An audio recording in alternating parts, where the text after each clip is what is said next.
মতে আমাদের জাতীয় পার্টির পক্ষ থেকে এখন পর্যন্ত 25টি আপিল আমরা করেছি মোরাললেস।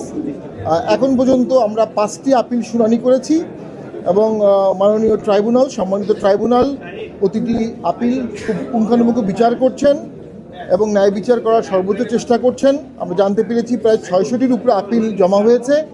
এই টেনেসিয়াস কষ্টসাধ্য জবটি ওনারা করবেন। আমরা আশাবাদী তারা ন্যায় বিচার করবেন। আমাদের এই 5টি যে মনোনয়ন বাতিল হয়েছিল এখন পর্যন্ত শুনানি হয়েছে, তার মধ্যে 4টি গৃহীত হয়েছে, 1টি পেন্ডিং আছে। তো সেখানে তার মধ্যে আমাদের এখানে চাঁপাইনবাবগঞ্জ চাঁপাইনবাবগঞ্জ 2 ওনারটা অবৈধ হয়েছিল, এটা এখন বৈধ হয়েছে। নারায়ণগঞ্জ 4 এটা অবৈধ হয়েছিল, বৈধ হয়েছে।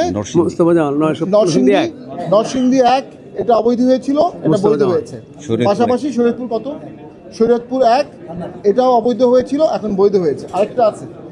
এই 5টা। তো আমরা আশাবাদী আপিলে আমরা ন্যায় বিচার পাবো। আমরা মনে করি শত বাধার মধ্যেও নির্বাচন কমিশন চেষ্টা করছেন এবং আমরা আশা করব নির্বাচন কমিশন মবকে দমন করবেন। মবকে দমন না করলে নির্বাচন সুষ্ঠু হওয়ার কোনো সম্ভাবনা আমরা দেখি না। এবং আমরা আজকে জানতে পেরেছি যে অসংখ্য জায়গায় রিটার্নিং কর্মকর্তারা কারেক্টেবল মিস্টেককে ওনারা কারেক্ট করার ট্রাই করতেন, কিন্তু মবের কারণে করতে পারেননি। যদি মব না থাকতো অসংখ্য জায়গায় রিটার্নিং কর্মকর্তাই এগুলো কারেক্ট করতে পারতেন। আজকে প্রার্থীদেরকে কষ্ট করে আমাদের আপিল করতে হতো না। এটা অত্যন্ত কষ্টসাধ্য ব্যাপার প্রার্থীর জন্য।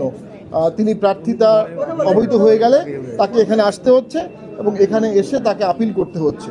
তো আমরা আশাবাদী নির্বাচন কমিশন দেখাবে তার দাঁত আছে, শুধু কামড় দিতে পারলে হবে না, দাঁত সহ কামড় দিতে হবে। দেশের নিয়ন্ত্রণ নির্বাচন কমিশনকে নিতে হবে।